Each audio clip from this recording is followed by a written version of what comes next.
Tonight, a political upheaval that just reshaped Canada's future. The 2025 federal election is over, but the aftershocks are only beginning. From Montreal, this is Night Talk, episode 31. I'm Gary MacDonald. Eddie? And as usual, 4 floors up from Gary in Montreal, this is Eddie Tkalik. And joining us tonight is our Atlantic Canada contributor, Wayne MacDonald. Wayne, welcome aboard again. Hi, guys. Great to be here. All right. This is ground zero for the 2025 political shakeup. Let's get into it. Let's start looking at the quake. You could say the first tremors were felt in early summer last year when the Liberals lost a safe seat in Toronto, as then Prime Minister Justin Trudeau's popularity and that of the Liberal Party was tanking. In the fall, another Liberal defeat in a Montreal area riding. This as a group of brave MPs began publicly calling for Trudeau's resignation. Then came the election of the current occupant of the Oval Office and talk of annexing Canada as the 51st state, followed by threats of a trade war. The new year started with the long-awaited and much-anticipated announcement by Trudeau he was stepping down. A Liberal leadership campaign, and along comes former chief banker Mark Carney grabbing the leadership. After being sworn in as Prime Minister, he wasted no time in calling an election for April 28th, and here we are. And that is, the last 5 to 6 months in a nutshell, really. And what a whirlwind it's been from a political standpoint. Any thoughts, guys, before we get into some of the other aspects of it? To tell you the truth, I'm glad it's over, and we can move on with dealing with business in moving this country forward in this very difficult time in the world, as perpetuated by Herr Trump down south. So I'm looking forward to the Prime Minister of Canada making our country a progressive country with the rest of the world while we're establishing new relationships. Looking forward to it. Wayne, any thoughts? Well, yeah, I actually thought the campaign was much longer than the number of days they said it was. It seemed to be, for a short campaign, it seemed to be a long campaign in many ways. But, it's as Eddie said, it's time to settle down, and hopefully parties will come together when we deal with some of the major issues, especially with the issue with the U.S. and tariffs, and, put the party differences aside and work as one unified entity with the premiers and trying to tackle and get this straightened out with the tariffs and some other issues as well. So, it is a minority government, and it's going to take probably some, behind the scenes work and to try and keep things moving along and not get caught up in partisan objections. Yeah, for sure. Before we get into the numbers, I can't believe that we ended up with a minority government, but we did. I really felt going into this campaign, and still do, that we needed a solid majority government, whether it was Liberal or Conservative. We needed a majority government for the next 4 years, because we know what minority parliaments are like, and you can get some good legislation through, but given the circumstances, there are times that decisions have to be made, and they have to be made in a hurry, and you don't have time for the niceties or the drama of going back into the House of Commons and trying to bring enough votes on side to support you without the threat of a non-confidence motion that you could lose hanging over your head while you're trying to do some of this business. And if you don't think that the man sitting in the Oval Office is not going to try to take advantage of this situation, because he would see it as a form of weakness, some blood in the water, and he'll go in like a shark. So, I'm sorry that we ended up with the minority government, and to be so close, like 3 seats away. However, that's the way it went down, and so now we have to live with it. And hopefully, Carney's leadership style can bring some sense to it all. So let's just do a quick rundown here. Where did we go? All right. So as I just mentioned, the Liberal Party under Mark Carney came up with 169 seats. They ended up with 43.7% of the popular vote. The Conservative Party, led by Pierre Poilievre, came up with 144 seats and a 41.3% share of the popular vote. The Bloc Québécois, Yves-François Blanchet, 22 seats here in Quebec, 6.3% of the popular vote.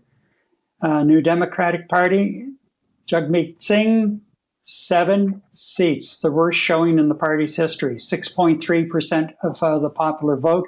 In the Green Party, Elizabeth May, she's in, and any other Green candidates, including the co-leader, are out.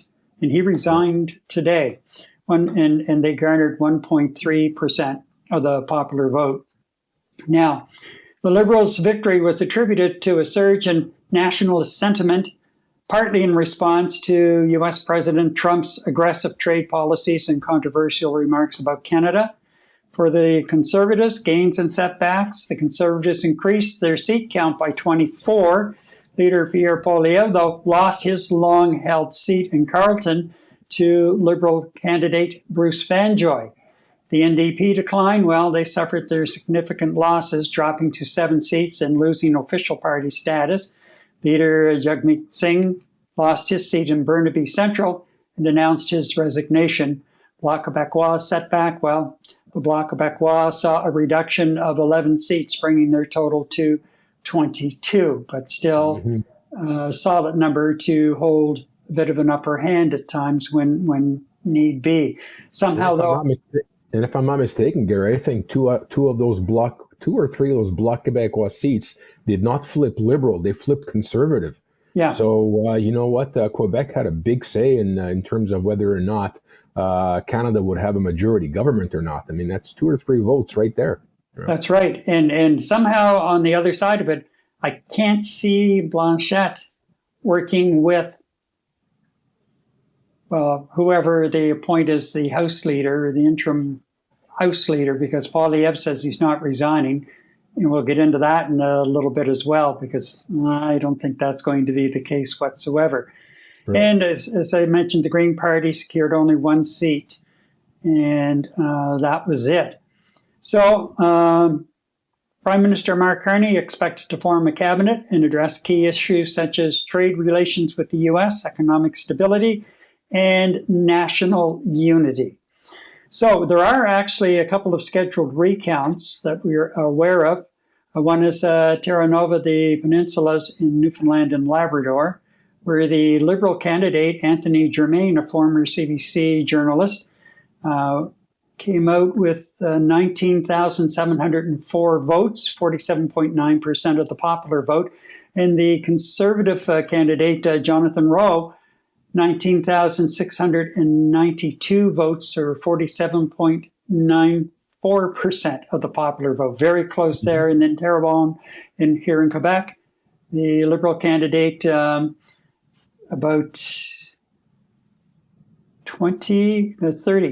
35 votes ahead of the Bloc Québécois candidate. So those are 2 candidates. Oh, yeah, the margin in Newfoundland was 12 votes, too. So those are 2 where there are scheduled recounts. And I believe they have a certain amount of time if anyone else wants to file for a recount, but that window is closing quickly. So, again, it was close in a lot of areas. There's no doubt about it. Some of these ridings, the way they squeaked out. So, Wayne, let's talk a little bit about Atlantic Canada. Atlantic Canada. Go ahead. No, I was going to say, and how things shaped up, because you're living in a riding that was considered a bellwether riding for the way the election would go, and it kind of worked out again. Yeah, and it actually wasn't even close. The Liberal candidate, David Miles, he got almost double the votes that the Conservative candidate, Brian MacDonald, who was a former MLA for the Conservatives. It really wasn't even close. So as a bellwether riding, I guess you could say that it sided with who the government formed. But in the Atlantic provinces overall, first off, the amount of people that voted in across the country was higher than the last few elections. PEI in particular led the country with 78 point, almost 80% of eligible voters voting. So that tells you that in the Atlantic provinces and the Maritimes, we like to take our politics seriously, and that showed here. But the thing too and it showed in other areas of the country. But what I noticed in here in the Maritimes in particular was that when I joined the TV channels a few minutes into the results being reported, and I was hearing the commentator saying, well, the Conservatives must be taking solace in looking at the number of seats they're leading in, whatever. And I thought, oh, gee, it's kind of surprised me based on what I was hearing and talking to people. But as the night went on, it became obvious that the longer the vote went on and the more polls that started to report, as you got towards the final polls, that is when the Liberals started to catch up and pass whoever was in front of them. And one of the seats I was looking at closely was Sean, the PEI was the cabinet minister. Gary, give me a hand there. Just drew blank. Anyway, whatever. Are you thinking of Sean Fraser? No, he was in Nova Scotia. I'm sorry, Sean Fraser. Yep. Elmer McKay's old writing. Yep. And he came in on the Trudeau wave of 2015 in a very strong conservative writing, and then he held it the next two elections after that. And as you know, that he announced in December that he was not going to run again, that he was going to spend more time with family. And of course, that was before the announcement that Mr. Trudeau was not going to run again. Now, in March, after a phone call with Mr. Carney, apparently, he decided he was going to run again. And all night long, for most of the night, he was running behind the Conservative candidate by as much as 500 votes at one point in time, and for a long period of time. And then it was 400, then 300, then 200, and it kept getting closer. And they're getting to the final polls in terms of counting. And suddenly, they were talking about somewhere else in the country, and they came back, and suddenly he's ahead. And he ended up winning by 500 votes. And it was the last few polls, and they were the advanced polls that really, caught him up to the Conservative and put him over the top. And that happened in a number of ridings as well.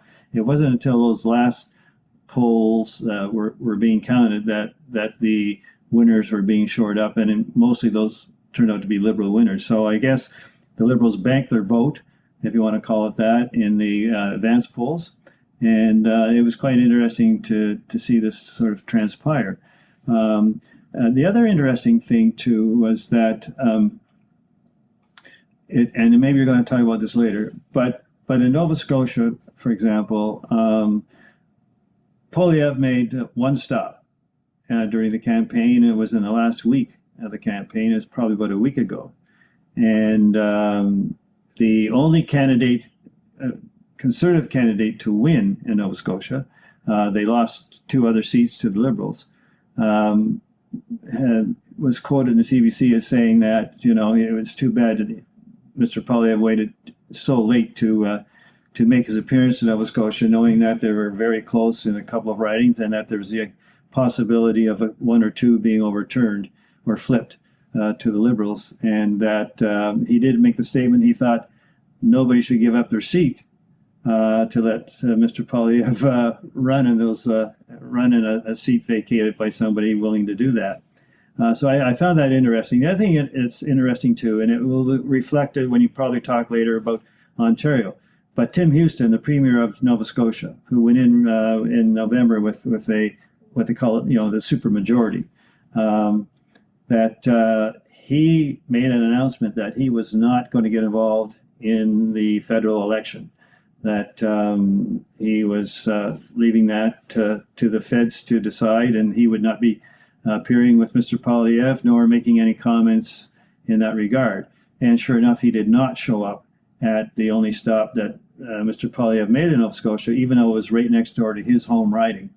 Now, there seems to be a little information simmering that when Tim Houston was running for premier in November, he had indicated that that he was not going to ask for any appearances by the federal Conservatives, and that he was a member of the Progressive Conservative Party of Nova Scotia, and the Conservative Party of Canada was a different, basically, entity.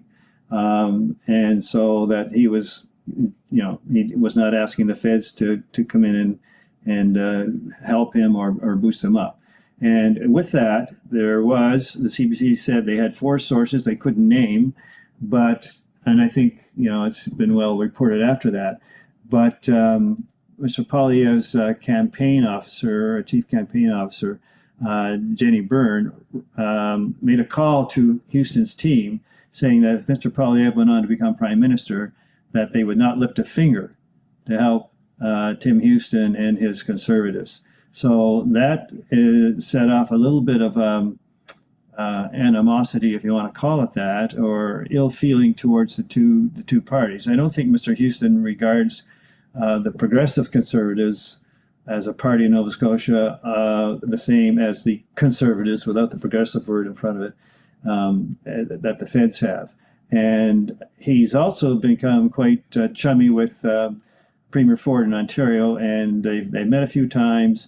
They seem to like each other. They get along, and they were the first 2 provinces to actually come to an agreement on free trade between the 2 provinces. And as Tim Houston has said on a number of occasions, he's all in on free trade right across the country, and he's going to work hard to see that happen.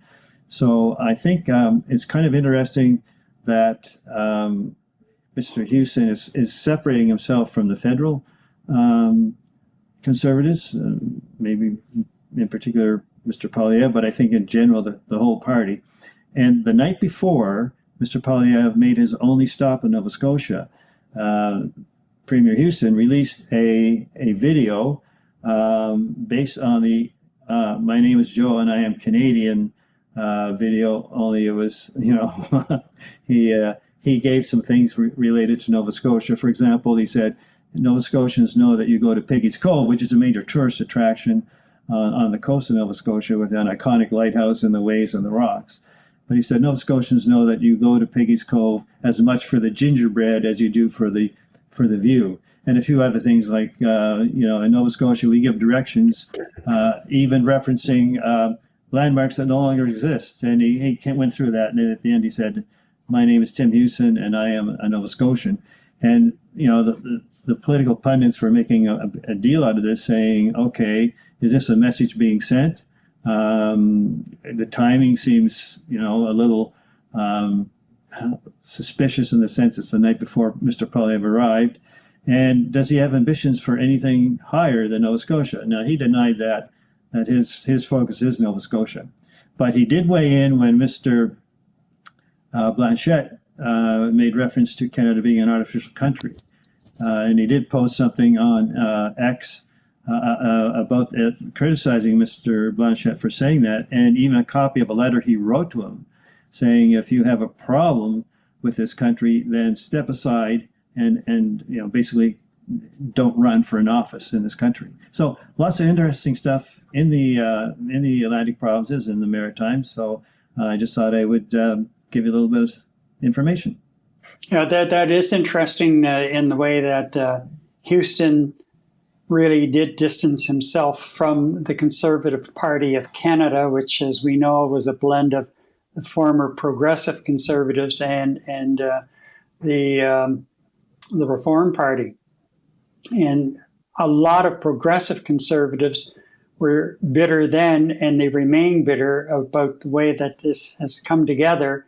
And then to have Harper as a leader initially, and then eventually Poilievre as leader, from Western Canada, and we know that there are certain sentiments in Western Canada translating to some disdain for Eastern Canada. And so, I think that party, and especially after this defeat, I think I said last week that Poilievre has to start looking over his shoulders, or he should be looking over his shoulder, because the Tories are hell-bent on self-destruction whenever they suffer a loss, and even when they win sometimes, the win is not strong enough. And they get the old Tory blue long knives out and just start slamming the leader in the back and getting rid of them. And that's why it's surprising to hear Poilievre challenging them when he stands up on stage in his speech on Monday night and says he's not going anywhere. Basically, I'm here, I'm going to lead, and we're going to get through this. And that's in a clip that I'm going to be playing in a few minutes. But yeah. Well, one of the things, Gary, that he emphasized was that the popular vote that they got increased. It was higher than when Stephen Harper got his majority. But you can say that, but in context, this basically was a two-party race. So, yeah, the vote's going to be higher. The popular vote's going to be higher because, the populace was concentrating on two parties. The Liberal popular vote was the highest since 1980. I think, I forget which prime minister it was, but it's been a long time since they got that high as well. So, and they did carry the popular vote. So when you say, oh, well, we got 41% of the popular vote, the highest since 1988, blah, blah, blah. Yeah, okay, but it was a two-party race, and you were still several points behind the winner. And he lost his own seat. And I'm not sure. The other thing, too, I mean, you're going to get to this later, I'm sure, but, the advertisements on TV in the past week, the last week of the campaign, and this was commented on in the media, but you can notice yourself, he was no longer appearing in them. In fact, he even had Harper in some of them instead of Poilievre. Yep. And I think when I see that, and I read in the media to the pundits or listen on some of the broadcasts, there's a message there from inside the party that, maybe you're not, the leader is not being seen as the grabber that they need. Let's just back that off a bit and put a different ad out. And I think that says something about internally what thinking may have been at the time and where it's probably at now, especially when he did not win his own seat. So, Gary and Eddie, you and I have been around a long time, and we've seen in politics, no party is particularly forgiving, but it seems that the Conservatives are less forgiving than other parties, as Gary had mentioned. So it's going to be interesting to see what plays out in the next few days with respect to the leadership there as well. So we have a couple of comments to catch up on. Elizabeth writes, "Hey guys, hope you're happy with the outcome. If I lived in Canada, I would be." And then she followed it up with this. This is interesting. "Eddie, when I congratulated my mom, these were her words. The first time I saw his face, I liked him. That's an 83-year-old talking. Love her." So she obviously a big Mark Carney fan. Well, you know what it is, Gary. First impressions are remarkably important, and then you got to follow up with actually displaying what your true blue character is, right? I mean, I don't know how many shows that you and I had done since this whole Trudeau fiasco, and then Carney coming into the picture. We continuously kept on saying, "Would the real Mark Carney please step forward? Please show yourself." And as the campaign progressed, as he became leader of the Liberal Party, as he became Prime Minister of Canada, as he went into the campaign, I think both you and I can agree that just side conversations, that we saw more and more and more of Prime Minister Carney coming out, his character. We both saw during the debate while we watched it. We saw it in follow-up news interviews. He did a piece at Tim Hortons with the host of this Canadian comedy show. This hour has 22 minutes, and you actually saw a human and a very light side of Prime Minister Carney. So over the course of time, the real Prime Minister Carney has really popped up. A, he can be tough when he needs to. B, when he does start speaking a position of importance for Canadians, he'll speak up, namely Comrade Trump down south. I think all of this actually did unify the country somewhat, although it may not necessarily represent itself in the election because both parties, the PC and Liberals, increased their seat counts. Doesn't necessarily mean that conservatives don't have a sense of trust in Carney. They just thought that the platform for the PC was more beneficial to them than not.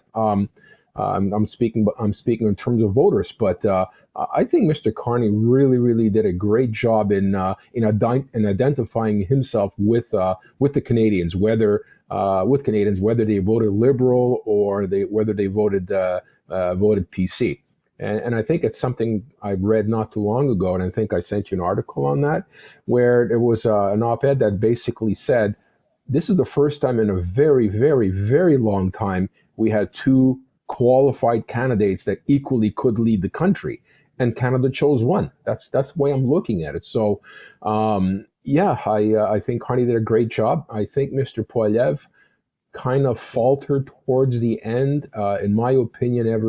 Since the debate, he kind of lost it. He lost his momentum, I would say, to some degree. And I think at the same time, you got to look at his seat. He did not win his electorate. No. That and it was about a 5,000 vote majority in favor of the Liberal. Yeah, and that says a lot in terms of did I just not pay attention to what my constituents were saying or trying to say? Was he just on the prime ministerial horse and forgot about everything else? Because I'm sorry, Gary, this is a damning blow to his. I'm not going to say ego. It's a damning blow to his career because A, we all saw what happened. He lost his electorate. B, we're already seeing the long knives coming out within his own party, and people are already after him. So big blow for him. You know what? Unfortunately, we don't have a majority government, but I think that's where Carney's strength is going to come in as someone who's been stabbed in the back multiple times, both as governor of the Bank of Canada and governor of the Bank of England. I think he's going to be able to deal with these knives coming out at him. They're going to come from everywhere. And B, I think he knows as a financier when to hold out a hand and work with people to drive towards a goal, which is obviously going to have to do with some discussions with PC pundits and definitely conversations with Bloc Québécois Blanchette for sure. It's not easy, not going to be easy, but I think he's going to have an easier time of it than Trudeau did, trying to toll on the dead weight of the NDP behind him. So good luck to him, and I still remain very excited by the prospects of this country over the next few years at least. Now, looking back, one of the first major tremors before this quake of an election was called, of course, was the election of the man in the Oval Office now, who shall remain nameless in my side of it. And everything he started throwing almost from the get-go. And then, once he was sworn in officially, so he didn't let up. He backed off after a phone call between Carney and himself, just after Carney had won the leadership and then was sworn in as prime minister. And as expected, there are two different versions of what was said in that phone call. So that's, we've come to expect that from the U.S. president. But on Monday, people getting up, and if they happen to be turning on the TV or turning on the radio, they were greeted, or they were checking, they, like me, have a link to Truth Social just to pop in and see what he's up to. they were confronted with this. His post on Truth Social. Good luck to the great people of Canada. Elect the man who has the strength and wisdom to cut your taxes in half, increase your military power for free to the highest level in the world, have your car, steel, aluminum, lumber, energy, and all other businesses quadruple in size with zero tariffs or taxes. If Canada becomes the cherished 51st state of the United States of America. No more artificially drawn line from many years ago. Look how beautiful this landmass would be. Free access with no border. All positives with no negatives. It was meant to be. America can no longer subsidize Canada with the hundreds of billions of dollars a year that we have been spending in the past. It makes no sense unless Canada is a state. So let me do a fact check on the last two lines there. America can no longer subsidize Canada with the hundreds of billions of dollars a year that we have been spending in the past. You're not subsidizing. That's the trade balance, trade deficit that has been running. Nobody forced you to have buyers seeking that amount of goods from us in our marketplace. So, that's purely your decision as to whether your market likes what we're producing and can't get it in the US, or likes what we're producing versus what they can get in the US. That's not our problem. It's not a subsidy. It's a trade deficit. You're not spending a dollar on us that goes into our government as far as you directly putting money in. This is all economics. It's all market driven. It has nothing to do with anything that your government is doing. And you're starting to feel the effects of the tariffs that you have put on Canadian goods, as well as the Chinese goods and some of the other countries. When you have 2 or 3 of the top CEOs walk into your office and tell you, you have 2 weeks before our shelves are bare. And you notice he's backing off again. So, well, and also you look at what he posted. Who's he speaking to here? I mean, who's he directing this towards? He's not directing this towards you because we see right through it. Not directing it towards people like me because I see right through it. Who's he directing this to? The base. His magamites. His magabites will sop up everything he says, regardless if there's any truth to it. Absolutely. And I think, your clarification of the last 2 points is 100%. Now, you think those 2 points you made in clarifying what he said ever made it to his magamites? You think they'd actually listen to you? Well, that's the other side. And I saw a reporter doing an interview with a woman who went to Trump's rally somewhere in Michigan last night. Right. And it was to celebrate his first 100 days in office. And she said, well, yes, I've lost some money, but it's for the greater good because in the long run, I'll make that back and then some. I think he's doing a wonderful job. Mm-hmm. And this woman looked like she was either on the verge of retirement or retired. And she's, thinking that she's buying into the Kool-Aid that, this is, the little bit of pain, but it's all going to work out. Well, ask the CEOs of Target and Home Depot and Walmart how it's working out. You're about to find out. And now Amazon was looking at putting on the U.S. pages the regular price of the good and then adding showing what the tariffs would be. They backed away from it. And Trump's press secretary, I think it was yesterday, just said the only response was that Amazon is evil. Yeah, exactly. I mean, right away they jump on. Well, why didn't they do that when inflation was climbing during Biden's term? Well, that was inflation that had absolutely nothing to do with any sort of a policy or any sort of decisions that Biden had made in parallel, in contrast to what Trump is doing with the economy and market manipulation. 2 different things. But again, the MAGA-mites go, oh yeah, that must be true because it's coming from her.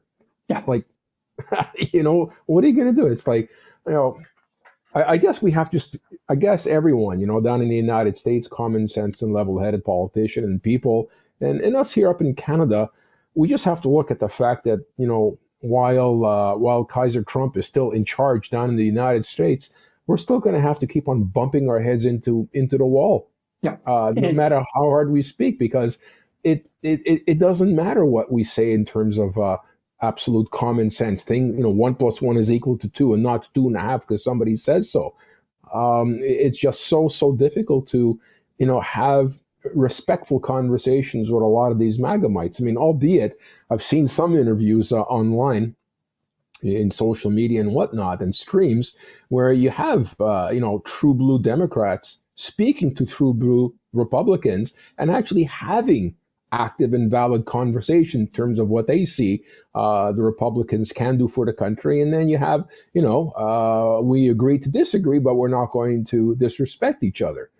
That's not a MAGA-mite. The MAGA hardcore, make America great, wear the cap, wear the underwear, wear everything. It's very difficult to have that kind of a conversation where you can agree to disagree, shake hands, and have a beer.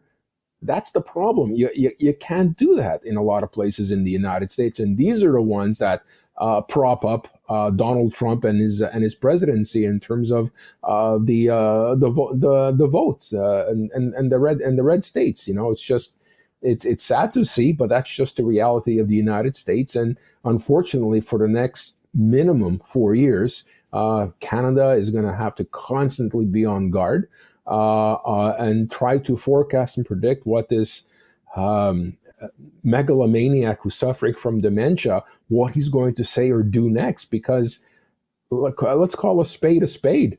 When Donald Trump speaks, people have to listen. And when Donald Trump speaks, it doesn't necessarily have to make sense. And more often than not, it's damaging. So we have to pay attention to what he says. And I think Prime Minister Carney actually mentioned that in one of his recent interviews, that when Donald Trump speaks, we have to take him seriously. Whether it's a good thing or a bad thing coming out of his mouth, you have to listen to him seriously because he might drive it through. He might try to drive it through. And this whole rhetoric about Canada being the 51st state, the sad thing about it is, it would be good for America and it would be good for Canada. Who are you exactly speaking about? The billionaires of both countries? Or are you actually speaking about the American citizen or the Canadian citizen?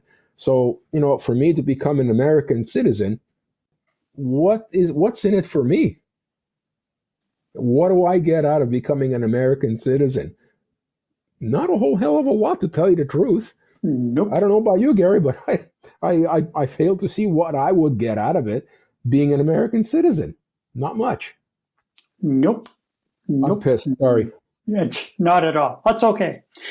Now, coming back to election night, the leaders of the three main parties in the race, there were some emotions as they spoke to supporters, not only gathered in their convention centers and such, but also across the country. And of course, Prime Minister Carney actually did raise the issue of Trump in his address to supporters. And we do have a little bit of a clip, just some highlights from the speech, not very long, but a few highlights that I thought were really significant and of interest to our viewers. And by the way, while we're playing that clip, if you have any thoughts at all, comments on the election and the outcome, or what you think drove the outcome so that we ended up with a majority or a minority government, by all means, put them in the comments below.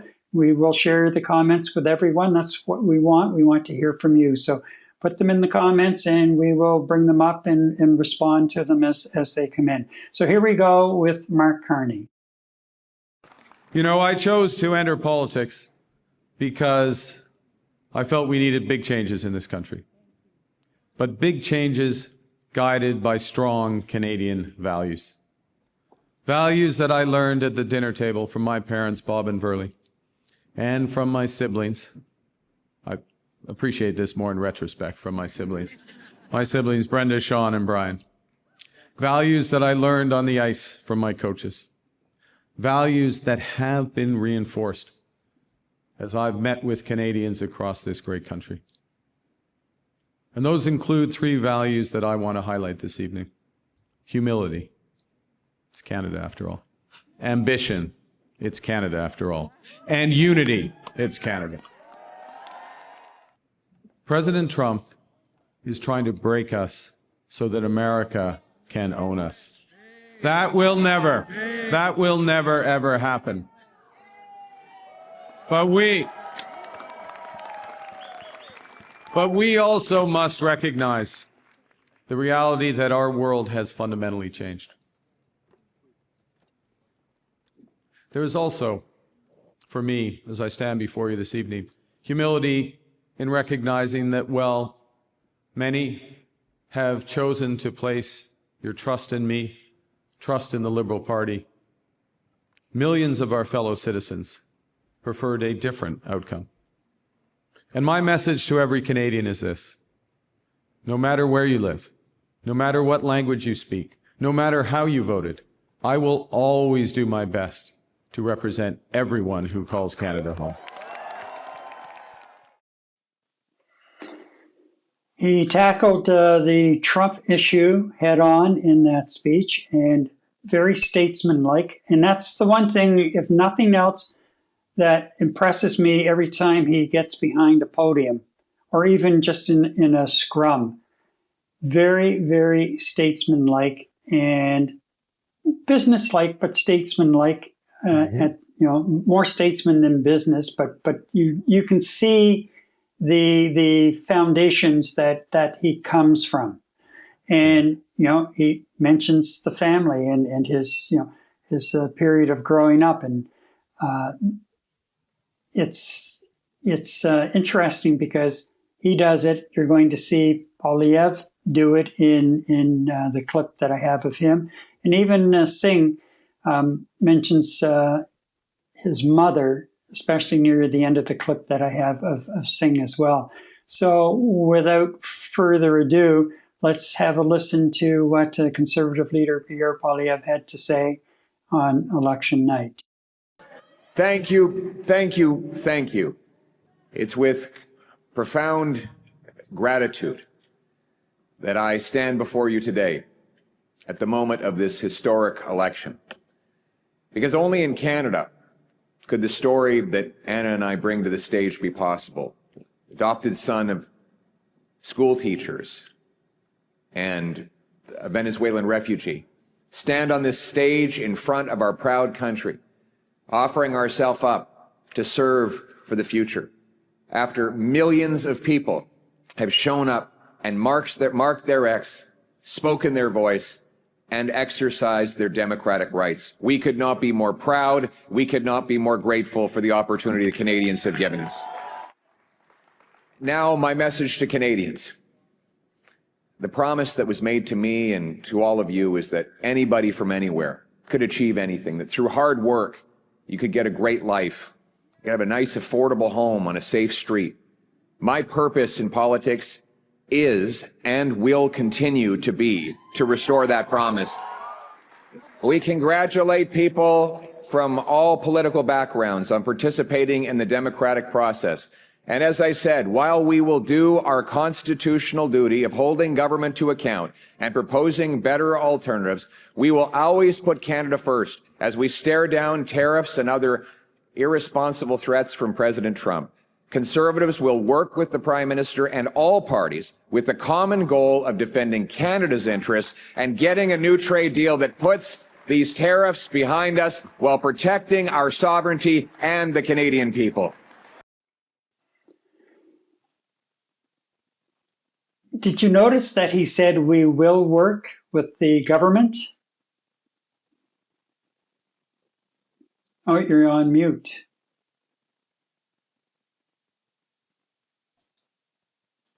Yes, when I watched when I listened to his speech, I picked up on that right away.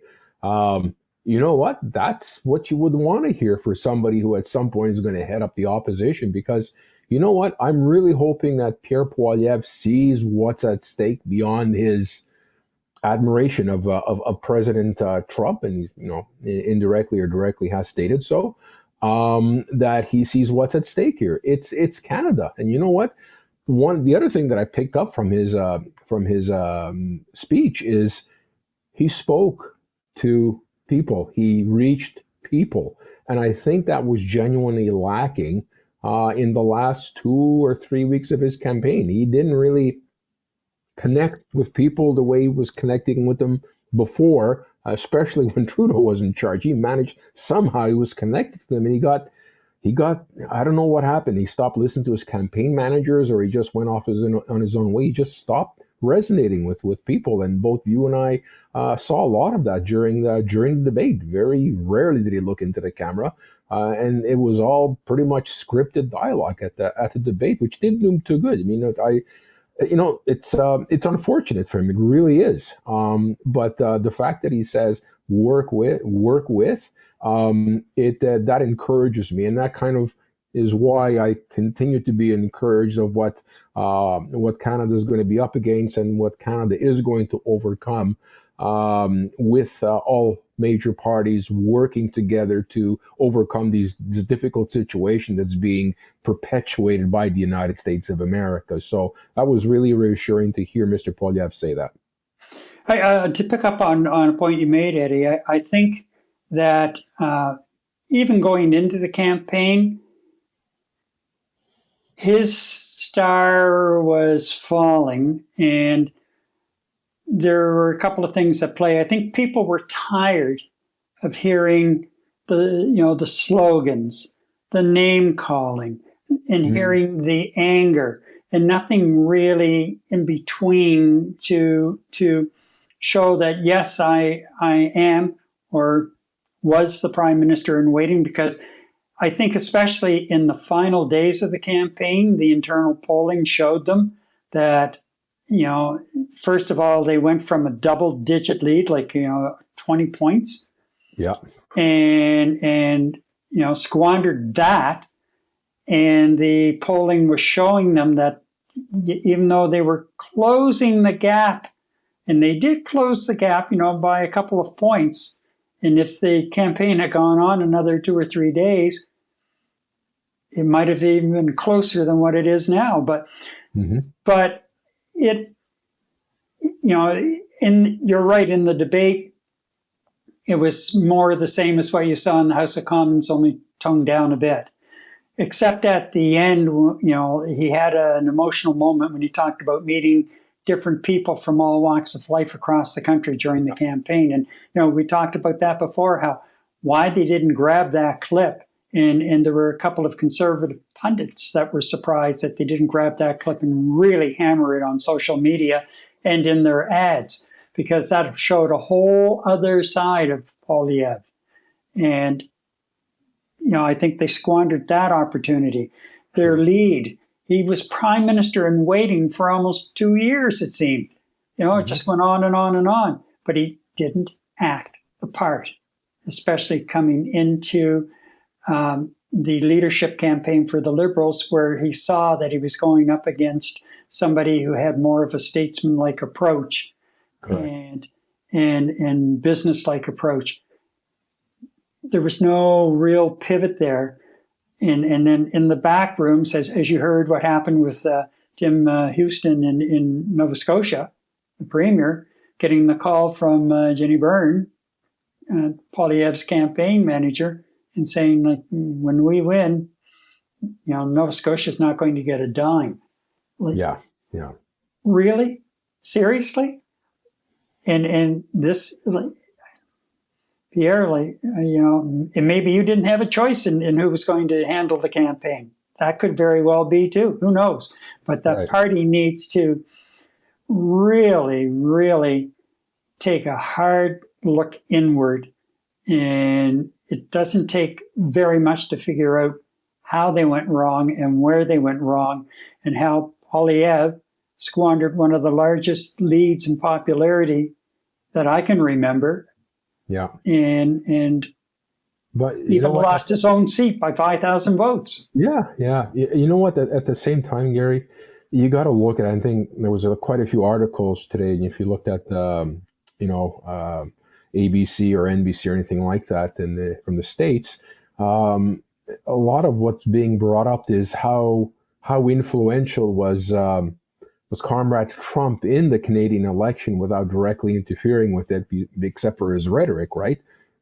You know, in my opinion, quite significant because let's take the Trump picture out of the equation here, okay? And Justin Trudeau resigned just the same, and you have Prime Minister Carney up and up, neck and neck with Pierre Poilievre, without the Trump factor in here. Do you really think that Poilievre would have lost his 20 points had it not been for Trump and his rhetoric and his tariffs, and I think more so his threats to annex Canada to the United States? Had he not said any of that, had he not existed, I don't think that Poilievre would have lost the points that he did from that 20 because Trump had a direct influence in terms of bringing Canadians together. I mean, it was a joke that you and I brought up, and we've seen this joke.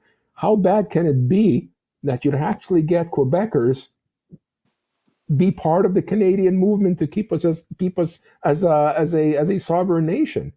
So you know what? Indirectly, President Trump is to blame for, in my opinion, Pierre Poilievre's collapse, or there was a lot to do with it, and that's just allowing a statesman, as you said, allowing a world-renowned financier to defend the country. And you know what? As human beings, we tend to levitate towards people that vehemently defend the sovereignty of a country. In this particular case, not in a military sense, but by the same token, you know, we're attacked economically by the United States, and we have had somebody who's been in a live interview since he took over from Prime Minister Trudeau that he is quite capable in defending our sovereignty and continue to move the country forward with alternate solutions to the United States. So yeah, at the end of the day, Prime Minister Carney has been in a live interview ever since he became Prime Minister, taking over from Justin Trudeau. Remarkable, absolutely remarkable, and I'm sure there are going to be a lot of political strategists and people writing about this for years and years to come. I mean, what a shit show, turning everything into a success story up here. And you know what?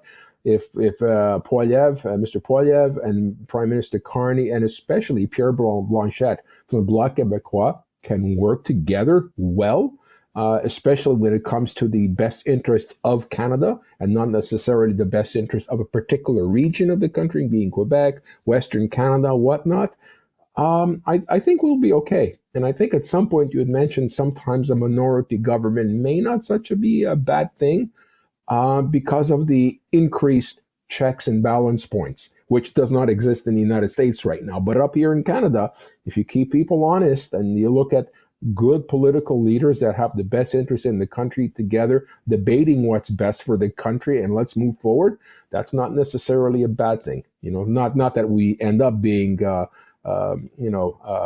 society like the United States is by any measure, but still, it's good to have those checks and balances. So I would have preferred a majority government myself as well. Either way, one way or the other, conservative, liberal. But you know what? We have what we have, and I know that Prime Minister Carney is going to make do with the best of it for sure. On the other side, on the other side of it, Eddie, you know, as much as we're talking about Poilievre and how he lost that solid lead, you know, it started with Trudeau's resignation in early January, where the Liberals started to bounce back and enter Mark Carney, and even before the leadership vote was completed, Mark Carney was on the way up in the public eye, and when he won the leadership, that really seemed to solidify Liberal fortunes turning around. And any way you look at it, as much as Poilievre's downward spiral was somewhat amazing to watch, I mean, it's just unbelievable. By the same token, Carney and the Liberals and the bounce back that they managed to do and pull, where they were, trying to save the furniture, and that was it, back to here they are in power, 3 seats short of a majority. And it's, that in itself is amazing as well. Yeah. Now, on the other side, the third side of it all is the New Democratic Party. And it was not a good election campaign. Let's not forget them. Yeah, and not a good night for the New Democratic Party and its leader, Jagmeet Singh. I want to take a moment to congratulate Prime Minister Carney on his victory. He has an important job to do to represent all Canadians and to protect our country and its sovereignty from the threats of Donald Trump. Tonight and every night, all of us here, we're on Team Canada. We want Canada to thrive, and we're going to continue to fight for Canada. I want to congratulate all the other leaders on a hard-fought campaign. It's been the honor of my life to represent the people of Burnaby Central. Tonight, they chose a new member of Parliament, and I wish them well as they continue to work hard for this community. We make room for everyone because we believe that there is enough wealth in Canada for all of us to live the life that we deserve. I often speak about something my mom taught me. It's a Sikh teaching of Chardi Kala. And this is something fundamental to who I am. And it means, the words break down, Chardi means rising and Kala means spirits. And it's something that it captures a big part of who I am. And it's the idea that in the fight for justice, in the fight for fairness, in the fight that we fight, we want to have optimism in the face of struggle. We want to have a defiant optimism. It's like this eternal resilience. And this is the spirit that I carry tonight. Obviously, I'm disappointed that we could not win more seats, but I'm not disappointed in our movement. I'm hopeful for our party. I know that we will always choose hope over fear and optimism over despair and unity over hate. New Democrats built this country. We have built the best of Canada, and we aren't going anywhere. So again, referring back to his mother, all three of them have mentioned their families and their starts in life. Jagmeet was very emotional in that speech. A couple of times he was very, very close to breaking down, thanking his campaign team, thanking his caucus, and then thanking the workers in his office, his constituency office. Mm-hmm. Really, really very emotional. So I don't know, I'm sure he's going to look at the deal that he had with the Liberals and try and figure out in the long run, was it a good thing? May not have been a good thing for the party, but as he was pointing out during the campaign, he believed, and New Democrats believe, that what they managed to get out of it with the dental program and the child care program and a couple of things like that, what they did was in the best interest of Canadians in general. Right. And you know what? You can't fault them for that. That's for sure. Now, on the other side of it, during the campaign, in the dying days of the campaign, Bloc Québécois leader Yves-François Blanchet had something really eye-opening and disturbing to say, and I want to play that particular clip just to remind us of sometimes, as much as there are things that he has said in the past that I think, you know what? He does have a point. I totally get where he's coming from. This particular comment, and I've softened my thought a little bit about it, but still, this particular comment, my initial reaction to you in a text exchange we had about it was, the wolf in sheep's clothing has finally appeared. Yeah. And, so let's just have a quick glance at what he had to say that day. We are, either we like it or not, part of an artificial country with very little meaning called Canada. Many people in Canada write to me and say, we'd like to have the same as Quebec has. As long as we're part of it and we get elected in this parliament, we are entitled to any right and privilege and opportunity being provided by the persons who vote. And I will relinquish none of them. And if it's just a foreign parliament because this nation is not mine, I don't feel more at ease in the Canadian Parliament than Mrs. Smith would feel at ease in the Assemblée nationale du Québec. I'm putting my cap back on. I'm sorry. Yeah. I probably have a few choice words, but I will. That was heavy. Yeah.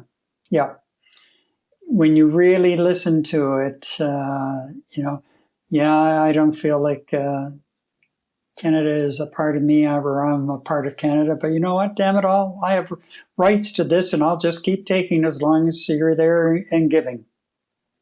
Well, you know what? Look, I mean, the Bloc Québécois has no love lost for the rest of the country. And, quite frankly, which is sad, it doesn't actually bode very well in creating a very positive image of Quebecers for the rest of the country when you have a statement like that coming out. I'm a lifelong Quebecer. You're adopted Quebecer here, living here for the last 3 or 4 years, Gary. You really don't want your leaders speaking like that while we're all in a major confederation, a world leader called Canada. You don't say stuff like that. And you know what? My tax dollars and your tax dollars and the rest of the tax dollars throughout the country are paying the salaries of these 20 plus elected parliamentarians to be on the floor, to be in the House of Commons. And when you hear talk like that, you kind of wonders, like, what are you doing representing Canada anyway? This is supposed to be, the Parliament is supposed to be a chamber and a body for all Canadians and Quebecers, and Mr. Blanchet and his people are part of that, but not when you start looking at your own provincial agenda and pushing that forward at the expense of the rest of the country, the rest of the provinces, and the rest of the citizens of Canada. So very, very inappropriate statement. And I'm just going to grab on one thing that you had said. Before the debate, we've talked about him before over coffee, saying, wow, this guy, you know what, you got to listen to what he has to say. He's making sense. I think you and I had quite a few chuckles during the debate. And some of the things he was actually very, very clear, poignant, and right during the debate. And then to go out after all of this is over to say something like that, wrong. You just put Quebec, in my opinion, you put Quebecers back 10 steps in the eyes of the rest of Canada just by that stupid remark. I mean, and it is a stupid remark. And at a time, I tried to cut the guy some slack the other day when you and I were exchanging texts, when I said, it could be frustration and fatigue, both from the campaign and the way the campaign was going, because he did win his seat, but there was speculation he was going to lose it. And then, they dropped a fair chunk of seats, and he knew that they were going to lose probably a substantial number of seats just from their own internal polling as well. So, frustration and fatigue. But that he's been around a long time. He's not a newbie. And you temper your remarks, you catch yourself. If you're the leader, that's called leadership. You temper your remarks and anyway. Well, you know what? At the end of the day, this election, there was more, let's say in the province of Quebec, right? For the Bloc Québécois, yes, they lost, what did you say, 12, 13 seats, right? They lost 13 seats. And if you ask me, why did they lose 13 seats? Is the movement for Quebec any less important for Quebec constituents before and after the election? No. Before Donald Trump? No. I think what's happened here with the Bloc Québécois and the province of Quebec, Canada became more important. Quebec in Canada became more important because of the existential threat from the United States. So I think Quebecers put their Bloc Québécois and the Quebec nation caps on the side and thought about Canada and the survivability of Quebec within Canada to fight against the United States. I think that's where that protest vote went. So if they would have had 33 seats as part of a major protest vote, and as Bloc Québécois since they became a political party, a protest vote, great, fine. You know what? That's fine. That's called representation. That's the way our elections work here, and that's the way we're set up. And you know what? Frustration for him, absolutely. But I don't think he's a stupid man. He knows damn well that these 13 seats can invariably come back to the Bloc Québécois once all this crap with the United States at some point passes. So I guess cooler heads prevailed, and Quebecers voted with what was most important to them. And it just wasn't, unfortunately, in those 13 electorates all about Quebec. It became all about Canada. And again, thank you, Mr. Trump, right? Yeah, exactly. Joe writes, I sure hope PP can drop his combative rhetoric going forward. If I took a swig every time I heard the term the lost liberal decade, I'd be a blackout drunk. There's quite a little bit of a conversation going on here because Monel comes back and says, bring that back in. There we go. Hey, Joe, I completely agree. Had a hard time with the debate because of that statement. And Joe comes along too with, hi, Monel. With the ongoing threat from our neighbor to the south, we need full solidarity going forward. I agree with Gary that I was also disappointed with the minority government. Joe, thank you for the comments. Monel, thanks for the comment and the conversation going on in the chat. That's what eventually I really hope to see happening on a regular basis while we're doing the live stream for sure. Then, get more people talking to one another and talking with us and having just a great conversation right across the country and around the world, because that's the total possibility of it all. Well, so we're looking at a British Columbia conversation with a Quebec conversation right now. Exactly. Yeah. There you go. Okay, so let's talk about the voter turnout for a moment. In the fact that right now Elections Canada said that we had 68.7% of eligible voters actually cast a ballot in this election. How does that compare? In 2021, 62.2% cast ballots. In 2019, it was 67%. In 2015, 68.3%. In 2011, 61.1%, and in 2008, 58.8%. The highest turnout historically was the Canadian federal election back in 1958. 79.4% of eligible voters actually cast a ballot, and I believe that was a solid majority government for Prime Minister John Diefenbaker, Conservative leader at the time. The lowest turnout was in 2008, and that was the 58.8% for that election. The 2025 turnout reflects a notable resurgence in voter participation, aligning, I should say, with heightened political engagement observed in the 2015 election. So, there you have it, from the highest to the lowest. And actually, we're almost at 70%. I would have loved to have seen us hit 70% or even 71%, but it was a solid turnout. And we had a really, 7.3 million people voting, a record number, voting in the advanced polls. Yeah. In which we talked about last week, where I think you're going to see more people doing that. The one thing that bugged me on election night more than anything else was the fact that here we are, a G7 country in the 21st century, and there's still counting ballots by hand? Pencil and paper. Yeah. Well, you know what, Gary? I think we talked about this briefly the last show. Yeah. Okay, counting ballots in pencil and paper. Let's look at some of the chaos down south. You have some places using pencil and paper. You have other places using computerized system, which anybody can pretty much access in a lot of cases, especially when you have the Elon Musks of the world that are actually, influencing that particular piece of technology. You know what? So I have no problem with keep it simple, stupid, if it can be kept honest. And the way we do it here is you have one person counting, and you have a person watching the person counting, and then you have somebody tallying it at the end of the day. That makes sure that what has been counted is actually accurate.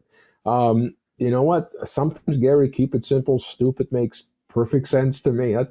I guess that's just me. If I was casting a ballot electronically, the one thing that would be coming into my mind is, okay, is there any manipulation in the technology that has changed my vote or eliminated my vote? I'd always have that question in the back of my mind, especially from what I'm seeing down south. So I'm okay with the pencil and paper. I know you're more of I was a techie my entire life. I will go pencil and paper with elections. No problem. Thank you. Okay. Up next, the aftershock. What can we expect with the swearing in of the Liberal minority government? A lot of people are looking for Canadian solutions for things like web page and domain hosting. WHC, Web Hosting Canada, is just that, and based here in Montreal with an expanding network of servers across the country. And their customer service is excellent. I know they have been hosting all of my domains, including Night Talk, for 4 years without an issue. There is an affiliate link in the description below, so you can go have a look for yourself. So let's have a look at the aftershock. Now that the dust is settling, what comes next? What could change as far as potential coalitions or instability, party leadership futures, all of those sorts of things. Any thoughts along those lines? No, not really. I mean, I was just looking at some of the Elections Canada results in terms of cabinet, people in cabinet actually losing their portfolios from the Liberal Party per se. I think there was only one person that actually lost their seat that was part of the cabinet. I can't remember exactly where that's from. Just give me a second. My note here, I have it jotted down. That just doesn't come to me right now. Yeah, there was just one person in cabinet that actually did not make it out of the election, out of the entire Liberal portfolio, and I think that's just quite remarkable. Some of the heavy hitters that were part of Trudeau's and then Carney's cabinet are all still there. So that's not necessarily a bad thing, and it all depends on who Mr. Carney puts in charge, right? In terms of moving forward. I mean, is he going to give Chrystia Freeland a significant mandate, Melanie Joly a significant mandate? I forget her name, the former speaker. She also won her riding. What kind of portfolios are these individuals going to get? And you know what? The more experience you can bring in from previous administrations in terms of the do's and don'ts, I know a lot of the pundits are going to say, oh, you know what, these people were part of the Trudeau cabinet and look at what Trudeau did and yada, yada, so on and so forth. Well, you know what? Trudeau's the prime minister. He's the leader of the party. People will toe the political line until a certain point, and you've seen that with Chrystia Freeland when she basically said, I've had enough. You know what? To me, I think that would be positive experience within a Liberal cabinet for Canada moving forward.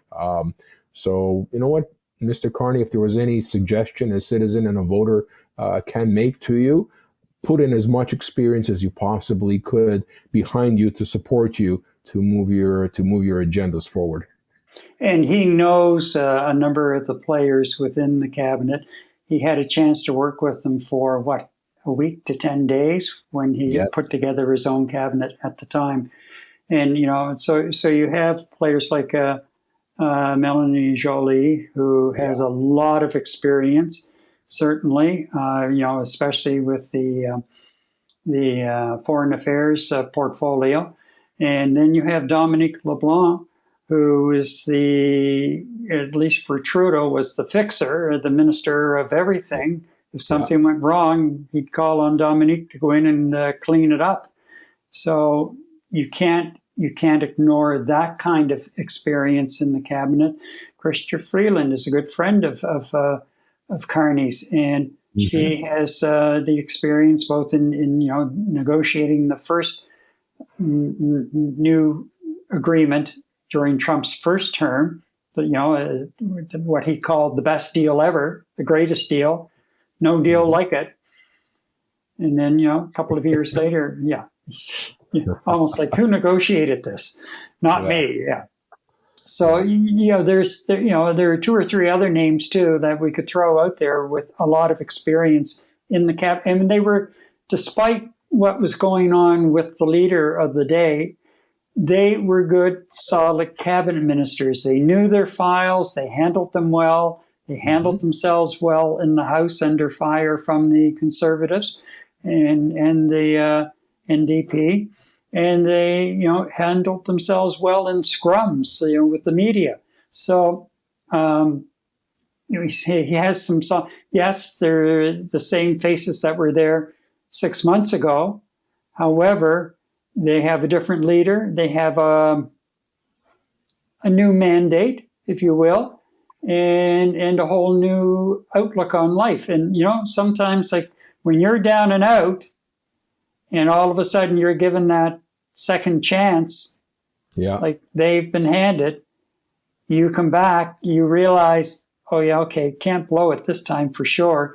And, despite you pulling with everything you had in the past and trying to shore up the leadership, you don't have to shore up the leadership this time, just to guide him a bit maybe, because he's a political newbie, but by the same token, you just do your job effectively the way you've done it in the past. And, we might be surprised overall by just how solid this Liberal government can turn out to be. Well, during the Liberal leadership race, right, when we watched them vie for the leadership of the Liberal Party, I'm not sure which one of us mentioned it, but we both kind of nodded our heads in agreement during one of our shows. Regardless of who won the Liberal leadership, can you imagine the rest of the candidates joined in and formed Team Canada, regardless of who won? This is exactly where we're sitting right now, Gary. We have Carney, who won the Liberal leadership, became de facto Prime Minister of Canada, just won the election in Canada, albeit a minority government. And he's got all of these people that were vying for his position, winning their ridings. What better way to have some significant momentum where he spent time with them as opponents while they were running for the Liberal seat, the head of the Liberal seat. I'm sure he got to know them personally through those exchanges. He understands what their strengths and weaknesses are because, during his campaign run for the Liberal leadership, all of his campaign managers know what the strengths and weaknesses are of these individuals because that's what his opponents were doing with him. And not only that, they continue to remain loyal to the Liberal Party of Canada. Most of them had portfolios actually, and experience. And I think, Carney was able to distance himself from Trudeau and the old Liberal Party of Justin Trudeau. And I think, by them joining his front benchers, his cabinet, they'll be able to do that too, to disassociate themselves with the Trudeau era. I'd say bring him on board. The man's got nothing to lose, and I think they'd make an excellent group of people to be part of Team Canada in terms of moving us forward at this very difficult time. it just occurred to me. I'm actually quite excited by this. And just for our viewers, I actually found that line. There was one cabinet minister that was part of the previous Liberal cabinet, lost. The minister's name was Kamal Kera of Brampton West. That individual lost their seat. Wow. But other than that, yeah, this is exciting times. I'm pretty comfortable. Well, I can't wait. I haven't heard yet how soon he plans to pick his cabinet and unveil it. With the swearing in, I haven't heard any dates tossed around yet. I believe the House is set to come back in late May, so maybe he'll do it. He'll take next week, maybe part of the week after, to go through, line up the cabinet, and then set up the swearing in with the GG, and then get down to business prior to late May. So there's a budget that has to be brought in. Well, a throne speech, a budget.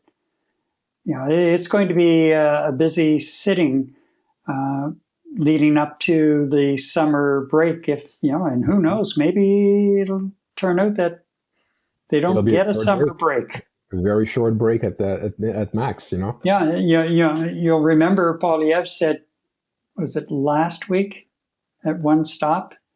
He said that if the Conservatives win, when I form government, don't plan on having a summer holiday. We're going to be going straight through the summer because there are 3 key pieces of legislation from our platform I want passed. Yeah. So, okay, well, Pierre, you've opened up the door. Maybe Carney's going to jump in and take advantage of your willingness to work through the summer in the House. So, Gary, think of it. Do you think Canada can take a break for this summer with all that crap going on down south? No, we have new business and the rest of the planet to contend with the rest of the planet to contend with. That shit show down south is not going to stop for us taking a break up here in Canada. So you know what? I really hope that that common sense prevails with Mr. Carney, and we work on, we carry on. Take a short week break. That's it. Everybody back to work, and that's about the extent of it. Because that showdown, that circus down in the United States is a 7x24 circuit and circus, and will continue doing so. Even if Trump takes his weekly vacation and spends $50 million for every golf trip he takes down in Florida, his clowns are still running the show and doing things. So no, we can't stop up here, at least for the immediate future. We got to keep working. No, and there are 2 things in particular. The first thing is keep pushing forward with the interprovincial trade barriers. And of course, Carney has made the commitment that federally, any federal barriers will be removed as of July 1st. But he also has to keep encouraging the provinces to get their acts together and move quickly to get the provincial barriers down. Totally. That's an important one. Yeah. And also be over knocking on the EU's door, and down to Australia and New Zealand as well, and other trading partners in Southeast Asia. We might as well get those links opened up and get solid agreements in place. And if the U.S. wants to kind of withdraw and be insular, then so be it. Go ahead.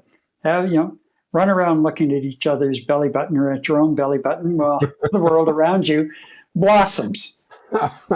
Yes. Yeah. Looking forward to blossoming.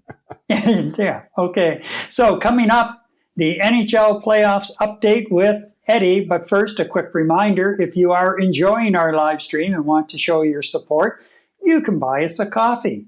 Just click the link in the description below. Eddie and I will enjoy the coffee, and thank you for your support. Well, here we go, the NHL playoffs roundup, something that a lot of people are waiting for, Eddie.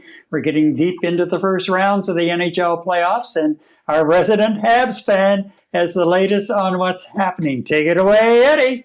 Well, very quickly, Gary. I mean, I've got my Canadians cap on. I've got my playoff beard going. The Canadians are still in the playoffs, yes. Albeit they're playing tonight. They're down 3-1 to the Washington Capitals. They're playing tonight. I have no idea what the score is, so I'm keeping my fingers crossed. But Habs fans, I'm sorry to say it's going to be a tough grind for the Canadians to come out of that cellar. And if there was a defining point, Gary, that I made last week on the show that the Canadian players are giving up too much height and too much weight, in Game 4, the Canadians were up 2-1, and we had 225 pounds, 6'3" Tom Wilson plow over Alexander Carrier, who's 5'11" and 175 pounds soaking wet, completely destroyed him and got him off the puck. And on the same play, the Washington Capitals scored a goal 2-2. Canadians have not looked the same since then. So, when your players are giving up 20 to 30 pounds on average on the ice, that's a little tough to come by, albeit, although the Canadians have been playing really good hockey, fast hockey, small young team, they are going to be great moving forward. So Canadians are down 3-1. They're playing tonight, and hopefully they can pull off a miracle.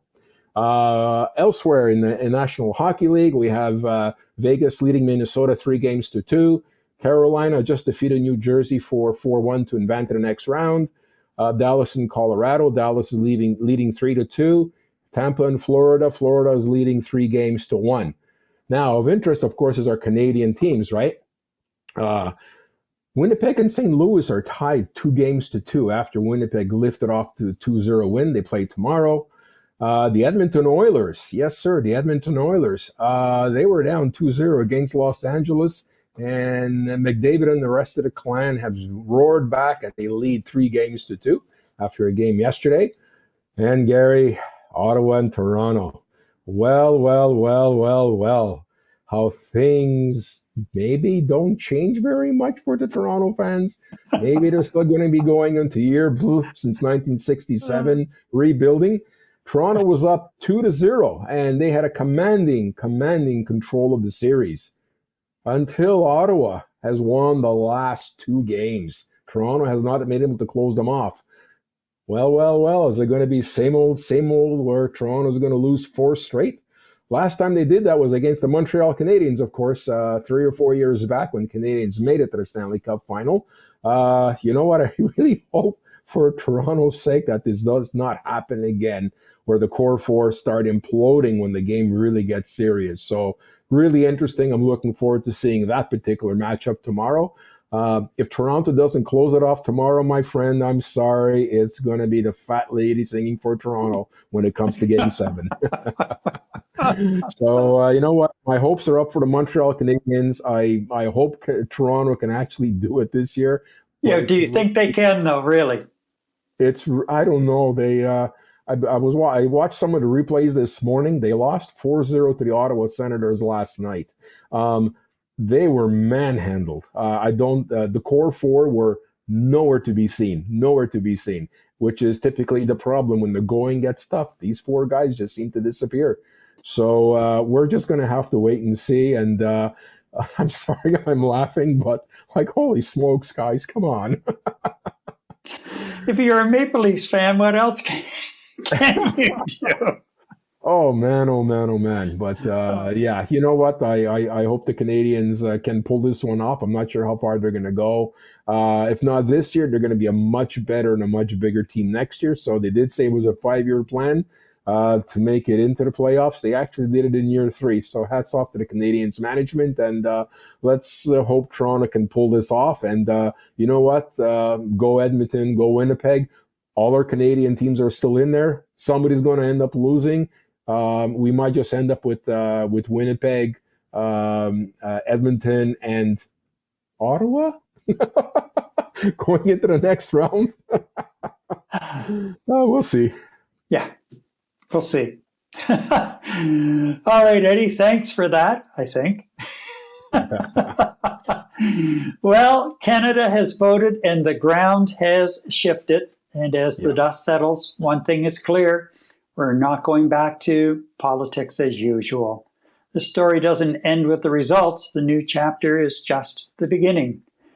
Thank you for joining us. Remember to like, subscribe, share, and leave a comment below. If you're watching later, we will respond, and it does help our channel to grow. Night Talk returns in 7 days. From Montreal, I'm Gary MacDonald. Good night. Good night, everybody. Good night, Eddie. Good night.